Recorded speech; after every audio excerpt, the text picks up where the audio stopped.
तर मी होणार, तुम्ही पावतात तर मी पावतात. आता कोणीतरी सांगितलं की निवडणूक वेगळ्या दिशेने चालली आहे. ताई साहेब, मला असं वाटत नाही की ही निवडणूक वेगळ्या दिशेने चालली. या बीड जिल्ह्याची बहादूर जनता कधीही विकासाच्या बाजूने आपलं मत देणार आहे याचा मला विश्वास. आता तुम्ही सांगितलं डीसीसी मध्ये किती पैसे, 4-4-5-5 कोटी रुपये माझ्या काळामध्ये आले. बघितलं की नाही? आला की नाही विमा? आला की नाही अनुदान? मला माहिती आहे तुमची अडचण, मला माहिती आहे तुम्हाला सोयाबीनची चिंता आहे, मला माहिती आहे तुम्हाला कांद्याची चिंता आहे, कापसाची चिंता आहे. पण मी तुम्हाला वचन देते, प्रधानमंत्री नरेंद्र मोदीजींना समोर बसून या लोकांच्या चिंतांना मुक्त करण्यासाठीच मी संसदेमध्ये चाललेली आहे. विश्वास आहे की नाही तुम्हाला? विश्वास आहे की नाही? पंकजा मुंडे ही उमेदवार म्हणून लायक आहे असं वाटतं की नाही तुम्हाला? पंकजा मुंडे विकास करते वाटतं की नाही तुम्हाला? पंकजा मुंडेने कधी जातीवाद केला का? कधी धर्माचं राजकारण केलं का? आज प्रधानमंत्री मोदींनी मला ही संधी दिली आहे. बीड जिल्हा मान खाली घालायला लावणार आहे का? नाही लावणार. अरे कशाला? टॉर्च लावा सगळे.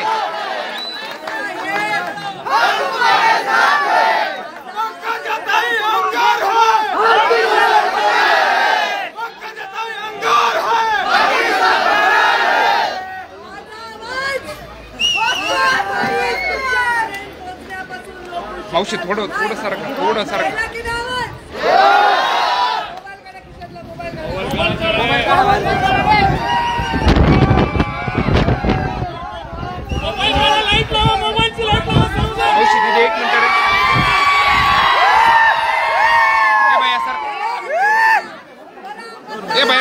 छत्री बंद कर रे, कर बंद छत्री.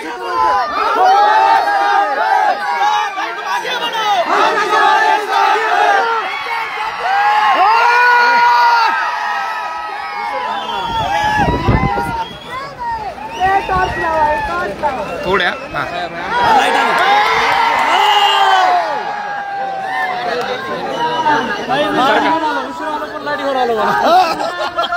खाली बसू सारे. एक मिनिट पाऊस चांगला पडेल म्हणजे दुष्काळ येणार नाही. छत्री बंद करणार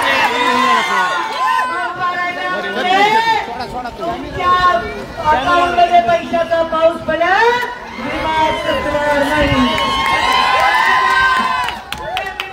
निवडून आल्या म्हणजे या सामान्य माणसाला न्याय मिळेल, त्याला कुणाच्या दारात जावं लागणार नाही. अरे हा पाऊस हा संकेत आहे, हा संकेत आहे येणाऱ्या उज्ज्वल भविष्यात, येणाऱ्या ऐतिहासिक अशा भविष्यात. मोदीजींची सभा आहे 6 तारखेला, येणार की नाही? प्रधानमंत्री मोदीजी परत प्रधानमंत्री होणार की नाही? होणार आहेत ना? काही शंका? 350 खासदार येणार की नाही? समोरच्याचे 350 येणार का? मत कशाला व्हायला घालावे? त्यांच्याकडे मुद्दा नाही. विकास पंकजा मुंडेंनी दाखवला हा सूर्य आणि हा चैत्र. तुमच्या या रस्त्यावर येत होते मी आता. कुठला कांदा होता तो राजेंद्र काटोला कांद्यावर आले. एवढाही तालुक्यात काय हायवे, काय रस्ते कुणी केले रे? केले. हे सगळं केले. तर मी आज तुमच्या समोर हात जोडून विनंती करायला उभी आहे. तुम्ही माझ्यासाठी एक गोष्ट करणार नाही का? एक निर्णय घेणार नाही का? या जिल्ह्याच्या जातींसाठी सर्व आणि मातीसाठी एक काम करणार नाही का? येणाऱ्या 13 तारखेला कमळाच्या फुलासमोरचं बटन दाबून तुम्ही माझा विजय निश्चित करणार का नाही? हा विजय जर तुम्ही निश्चित केला, मी फॉर्म भरला त्या दिवशी कोणी हिंमत करत नाही राजकारणामध्ये, कोणी नाही. फॉर्म भरला त्या दिवशी मी जाहीर केलंय की लोकसभेला पुढच्या मी माझ्या परिवारासाठी माझ्यासाठी मत मागायला येणार नाही. ही एवढीच संधी आहे की संधी परत बीड जिल्ह्याला येणार. 75 वर्ष लागले बीड जिल्ह्याच्या आत रेल्वे आणायला. 75 परत 75 वर्ष करायचं का आपल्याला?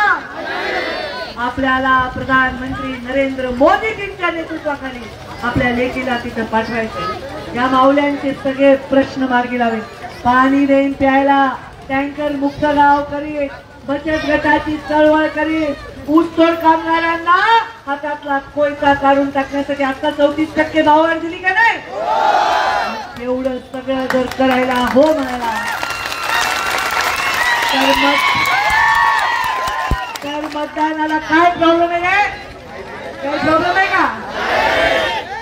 मग आता हे जे रोज युट्यूब लागते तर युट्यूबवर असे फोटो लावतात बाबा माझे डोक्यावर हात मारलेला, होय पंकजा मुंडेला काही खरं नाही, पंकजा मुंडे संकटात. अरे ते बघा, हे संकटात असणाऱ्या माणसासाठी पावसात भिजत माणसं तर बसतील पण माऊली बसत नाही रे, माऊली बसत नाही. या माऊलीचे आशीर्वाद आहेत, या माऊलीचे. मला फक्त 5 वर्ष द्या, फक्त 5 वर्ष. पुन्हा तुमच्या दारात येणार नाही तर ठोकून विकास या जिल्ह्याचा केला नाही. परत तुमच्या दारात तरी चालवायची आहे दोन्ही समाजाची. कोण चालणार आहे सांगा? दोन कुठच्या पैलवानाच्या जशा लावतात तसे दोन समाजात भांडण लावण्याचे काम करणारे आहे का लेख तुमचे? दोन समाजातली दरी सांगण्याचं काम मी करणार. कोणी सांगितलंय? कोणी सांगितलंय की ज्या जातीला जन्मतो त्याची सेवा करावी? अरे जी जात वंचित आहे त्याची सुद्धा सेवा करायचे संस्कार आमच्यावर केले. छत्रपती शिवरायांनी स्वराज्य स्थापनेची शपथ खाल्ली होती तेव्हा स्वराज्याची गरज होती. आता सुराज्याची गरज आहे, सुराज्याची. आणि ते सुराज्य तुम्हाला देण्यासाठी एक संधी मी मागते, फक्त एक संधी. या देशामध्ये मोठ्या मोठ्या नेत्यांना तिकीट मिळू शकलं नाही. तुमच्या लेकीला स्वतः नेत्यांनी निवडलेला. त्यांनी निवडल्यावर तुम्ही सोडून देणार का? काय बरं? 5 कामं सांगा बरं, असे 5 कामं ज्याच्यामुळे मला मतं दिले पाहिजे. सांगा बरं, सांगा बरं. एक पीक विमा, दुसरं, तिसरं रेल्वे, चौथं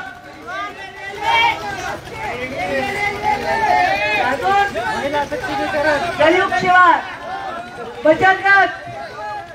आणि मला नाही मत देण्याचं, मला नाही मत देण्याचं काय कारण असेल ना? काहीतरी नाक कापलं असं वाटलं का तुम्हाला? एक कारण आहे. काही लोक जे उमेदवार आहेत समोरचे ते एक कारण पुढे करतील. अरे बापरे, भारतीय जनता पार्टी मुसलमानो इनसे डरो, असं करतील की नाही? माझे मुसलमान बांधवांनी मला वचन दिलं यावेळी आम्ही तुमच्या पाठीशी उभ्या राहणार आहे. मी मला 10 वर्षात मानूर येथे गोपीनाथ गड आहे छोटासा, त्याच्यावर शपथ खाल्ली आहे मुसलमान बांधवांनी की आम्ही पंकजा मुंडेच्या पाठीशी उभा राहणार. कारण त्यांनी सांगितलं 10 वर्षात आम्हाला कुठलाच त्रास झाला, आम्हाला कुणीही आम्हाला त्रास दिला नाही, आम्ही तुमच्या पाठीमागे उभा राहणार. दुसरा एक विषय काढतील, जात. आता जात कशी बदलता येईल? ज्या जातीत जन्म घेतला त्या जातीविषयी अभिमान बाळगायचा का नाही? महामानव डॉक्टर बाबासाहेब आंबेडकरांनी आपल्याला संविधान दिलेलं आहे आणि या संविधानामध्ये ज्याच्या अंगात लाल रक्त त्या सगळ्यांना समान अधिकार देण्याचं काम त्यांनी केलं. माझं सांगा, कुणाच्या हातात, कुणाच्या अंगात लाल रक्त आहे? काय पिवळं रक्त कुणाच्या अंगात? काळं, निळं, लाल सोडून काय आहे का? आपण सगळे सारखेच न रे, आपण सगळे सारखेच. या बीड जिल्ह्याचा विकास करताना मी कधीच कुणाचा जातीचा, पातीचा, बूथचा विचार केला. हे बूथ प्लस आहे का मायनस आहे, काही तर मला मतं मिळाले का नाही? अरे ग्रामीण विकास मंत्री असून एकही सरपंच मी सस्पेंड केला नाही विरोधकांना, एकही नाही. कारण मला वाटतं की माझ्या बीड जिल्ह्याच्या प्रत्येक माणसाला सुरक्षा दिली गेली पाहिजे, प्रत्येक जातीला सन्मान दिला गेला, असं काम मी केलं. हे 5 वर्ष बीड जिल्ह्याच्या इतिहासातले पंकजा मुंडे पालकमंत्री असताना होते त्याही पेक्षा असे पुढचे असतील याचा मला विश्वास आहे. आणि माझ्या मागे एवढी मोठी फौज उभी आहे. योगेश क्षीरसागर आहे, राजेंद्र मस्के, कुंडलिक बापू आहे, आमचे कल्याण काका आहे, मागच्या वेळी पण होते, आता पण आहे. ही सगळी फौज आहे. आमचा मुन्ना, आमचा चंद्रकांत फड आहे. हे सगळी राजेंद्र राऊत, ही सगळी आता तुमचे पक्षातले सगळ्यांचे नाव एकदम मला कशी लक्षात येतील रे. आता युती झाली सगळे पवार, रवी दादा, राजेंद्र राऊत, बापू, जे कोणी योगेशजी बरोबर आहेत सगळे. मला सांगा बरं, माझे मत कमी होतील का वाढतील? यांना मानणाऱ्यांची संख्या माझी मला मानणाऱ्यांची कमी झाली का? यांना मानणाऱ्यांची हाल झाली ना, मग कसं कमी होईल? एवढ्या वेळा हात जोडून मी नम्रपणे विनंती करते, 5 वर्ष ते आठवा, ते 5 वर्ष आठवून परत मला एकदा दिल्लीला पाठवा.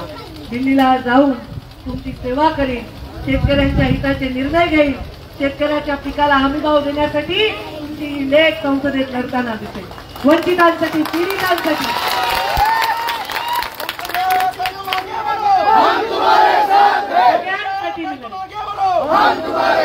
आता हे जिल्हा परिषद गटाची सभा नाही, पण ही लोकसभेची निवडणूक आहे, ग्रामपंचायतची निवडणूक नाही, ग्रामपंचायतची निवडणूक नाही, ही जिल्हा परिषदची निवडणूक नाही, लोकसभेची निवडणूक, ती उच्च निवडणूक आहे. मी मोदीजींच्या कार्यक्रमाला मोदीजींची सभा करताना आमच्या जिल्ह्यामध्ये एवढ्या मोठ्या नेत्याला बोलवायचं कशाला प्रचाराला? त्यांच्याकडनं निरोपाला प्रधानमंत्री बनण्यासाठी, लोकांचे आशीर्वाद घेण्यासाठी येत आहे. निवडणूक हा विषय नाही. आता स्वतः साक्षात प्रधानमंत्री येणार असतील तर आपण आशीर्वाद देणार नाही? हे देणार की नाही? आता जर एखाद्याचं राहिलं असेल, काही कुणाचं काही दुखत असेल, कुणाला काही चुकलं असेल, कुणाचं काही राहिलं असेल, तर जो माणूस काम करतो त्याच्याकडूनच आपल्याला अपेक्षा असतील, त्याच्याकडूनच अपेक्षा भंग होतात. काही आपल्याला चुकलंय, राहिले तर ते करून घेणं ही माझी जबाबदारी आहे, ते वचन देते. आता हे रस्त्याचा एक तुम्ही मला अर्ज केला, नाळवंडी ते बीड आणि जरूर कुणी केलाय? आता सगळीच यादी निवडून काढतात, आधी मत द्या, झालेली आधी सांगा बरं.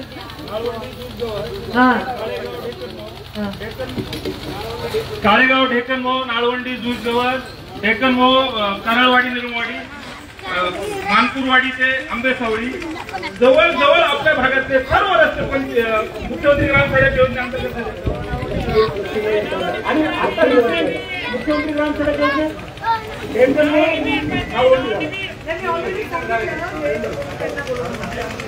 दोन रस्त्याची पण मागणी मी मंजूर करून दिली, स्वतः लक्ष घालून. नाळवंडी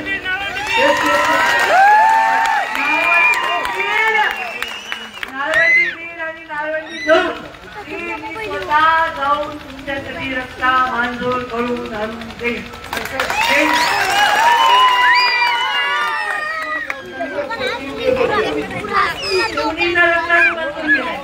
आणि मी काय काय मंजूर केला तर मला आठवत नाही. अरे केला मला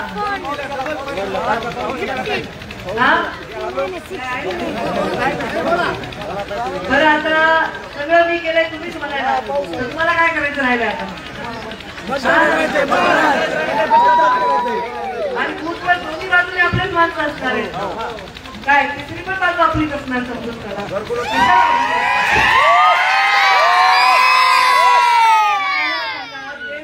आमच्या समोर लढत होते ते आमच्या सोबत आहे, शक्तीत वाढत त्यामुळे सगळे मला आशीर्वाद द्या आणि स्वतःच्या विकासाचा महामूळ मार्ग खुला करून द्या. माझ्यावर मताचा खर्च करा आणि मताचा खर्च करून ते विकासाच्या माध्यमातून परतफेड करून घ्या, अशी सगळ्यांना मी हात जोडून नम्र विनंती करते. पावसामुळे सभेला शोभा आली, पावसामुळे सभा घातली, पण गुलाल लावून तुमचा सत्कार स्वीकारायला मी लवकरच येईल.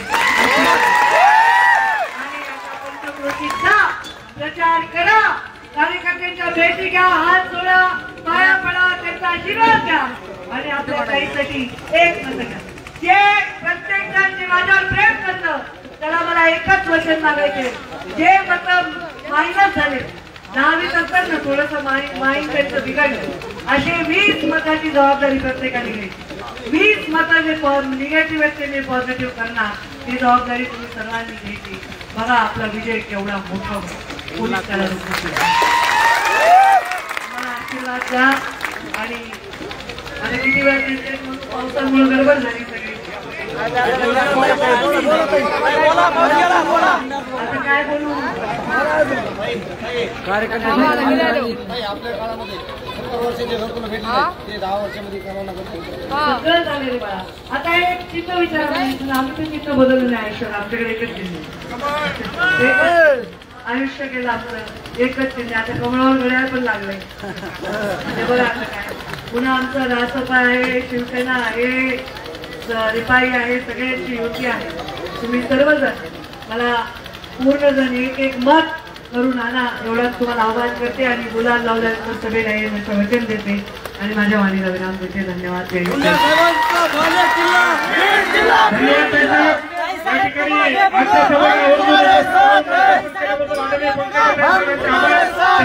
भारतीय जनता पार्टीचे जिल्हाध्यक्ष राजेंद्रजी मस्के साहेब हेही आवर्जून उपस्थित राहिले त्यांचे मनस्वी आभार डॉक्टर योगेशजी क्षीरसागर साहेब हेही उपस्थित राहिले